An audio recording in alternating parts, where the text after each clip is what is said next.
ఇదే అంశానికి సంబంధించి మరింత సమాచారం మా ప్రతినిధి రవి అందిస్తారు. రవి. నవీన్, మునుగోడు ఎమ్మెల్యే కోమటిరెడ్డి రాజగోపాల్ రెడ్డి మరోసారి సంచలన వ్యాఖ్యలు చేశారు. తాను మంత్రి పదవి అంటే ఇష్టం లేదు, మునుగోడు ప్రజలే తనకు ముఖ్యమంటూనే తన మనోగతాన్ని అయితే మరోసారి బయట పెట్టిన పరిస్థితి ఉంది. ఈ రోజు సంస్థ నారాయణపురం మండలంలో ఓ సబ్ స్టేషన్ ను ప్రారంభించిన నేపథ్యంలో కోమటిరెడ్డి రాజగోపాల్ రెడ్డి అయితే తన మనోగతాన్ని బయట పెట్టడం జరిగింది. గతంలో ఏదైతే మునుగోడు ప్రజల కోసమే తాను రాజీనామా చేసి బీజేపీలోకి చేరిన తర్వాత ఉప ఎన్నిక తీసుకొచ్చి 100 మంది బీఆర్ఎస్ ఎమ్మెల్యేలందరినీ కూడా మునుగోడు ప్రజల కాళ్ళ దగ్గరికి తీసుకొచ్చారని, అవసరం అయితే మునుగోడు ప్రజల కోసం అంత దూరం వరకు కూడా పోయేందుకు వెనకాడబోనని చెప్పేసి అయితే కోమటిరెడ్డి రాజగోపాల్ రెడ్డి అయితే మరోసారి తేల్చి చెప్పారు. ఇప్పటికే మంత్రి పదవిపై పలుమార్లు కూడా తన అసహనాన్ని కూడా రాజగోపాల్ రెడ్డి వ్యక్తం చేస్తున్నట్టు సందర్భాలు మనం చూస్తూనే ఉన్నాం. గతంలో ఏదైతే సీఎం రేవంత్ రెడ్డి 10 ఏళ్లు నేనే సీఎం అన్నటువంటి వార్తను కూడా ఎక్స్ లో పోస్ట్ చేసి కాంగ్రెస్ పార్టీకి సంబంధించినటువంటి విధానాలను కూడా వ్యతిరేకించడం జరిగింది. అదేవిధంగా యూట్యూబ్ లో సోషల్ మీడియాను జర్నలిస్టులను సీఎం రేవంత్ రెడ్డి విమర్శించడంపై దానికి కూడా అతనికి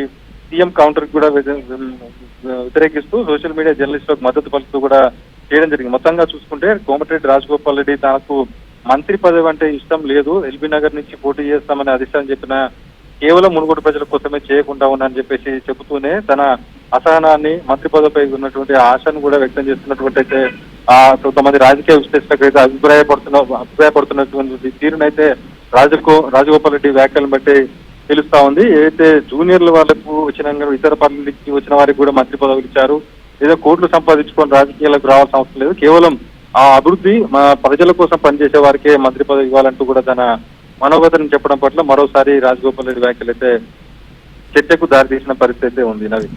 రవి, రాజగోపాల్ రెడ్డి చేసిన వ్యాఖ్యల విషయాలు ఇటీవల కాలంలో చేసిన ఈ వ్యాఖ్యలన్నీ చూస్తూ ఉంటే అంతర్గతంగా పార్టీలో ఏ రకమైన చర్చ జరుగుతా ఉంది? మరి ఇప్పటికే మనం చూడొచ్చు, సీఎం రేవంత్ రెడ్డి 10 ఏళ్లు తానే సీఎం గా ఉంటానంటూ చేసినటువంటి వ్యాఖ్యలను కూడా రాజగోపాల్ రెడ్డి విమర్శించడం జరిగింది. కాంగ్రెస్ పార్టీ విధి విధానాలకు అలాంటి సూట్ కాదని చెప్పేసి కూడా తనను వ్యతిరేకించడం జరిగింది.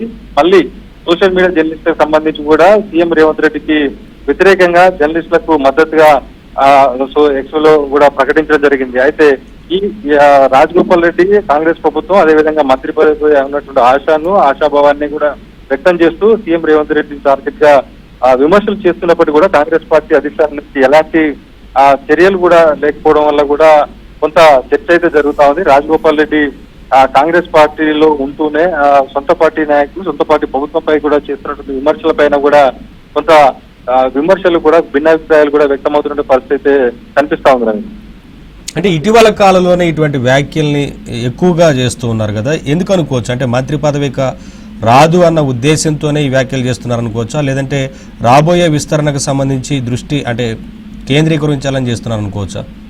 మొదటి నుంచి కూడా బీజేపీ నుంచి కాంగ్రెస్ పార్టీలోకి చేరే సమయంలో మునుగోడు ఉప ఎన్నికల అనంతరం తర్వాత వచ్చేటటువంటి జరిగిన ఎన్నికల్లో కూడా కాంగ్రెస్ పార్టీలో చేరే సమయంలోనే తనకు మంచి పదవి ఇస్తారని చెప్పేసి అధిష్టానం నుంచి హామీ ఇచ్చారు. ఆ తర్వాత జరిగినటువంటి ఎంపీ ఎన్నికల్లో కూడా భువనగిరి స్థానానికి ఇన్ఛార్జ్ గా ఉండి ఆ పార్టీ అభ్యర్థిని గెలిపించుకుని వస్తే తగినటువంటి ప్రాధాన్యత ఉంటుంది, మంత్రి పదవి కూడా ఇస్తారని చెప్పేసి అధిష్టానం తనకు చెప్పిందని కూడా పలుమార్లు రాజగోపాల్ రెడ్డి బహిరంగ వేదికల ద్వారా చెప్పడం జరిగింది. అయితే రెండో కేబినెట్ విస్తరణలో తనకు మంత్రి పదవి వస్తారని ఆశాభావం వ్యక్తం చేసినప్పటికీ కొన్ని సామాజిక వర్గాల సమీకరణల నేపథ్యంలో మంత్రి పదవి అనేది రాకుండా పోయింది. అయితే మిగిలినటువంటి 3 బెర్తుల్లో తనకు మంత్రి పదవి వచ్చే అవకాశం లేదనే చర్చ కూడా ఒక రకంగా సాగుతున్న నేపథ్యంలో ఇక మంత్రి పదవి రాదన్న అనే నిరుత్సాహంతో కూడా మునుగోడు నియోజకవర్గానికే పరిమితమైనటువంటి రాజగోపాల్ రెడ్డి నిత్యం ప్రజలతో మమేకమవుతున్నారు. నియోజకవర్గ అభివృద్ధి లక్ష్యంగా ప్రజలతో మమేకమవుతూ అభివృద్ధి లక్ష్యంగా కూడా ముందుకు సాగుతున్న పరిస్థితి ఉంది. అయితే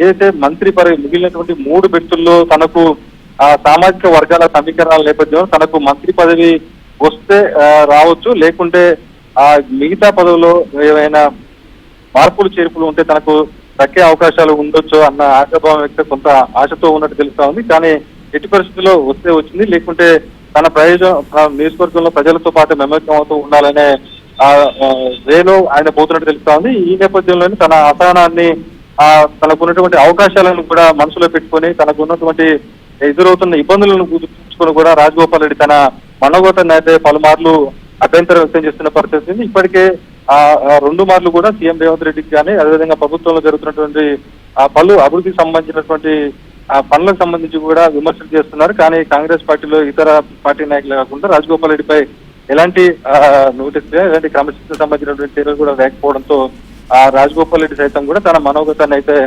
ప్రతిసారి కూడా వెళ్లబెట్టు ప్రతిసారి కూడా చర్చలో నిలుస్తున్న పరిస్థితి ఉంది. Thank you Ravi, thanks for the updates.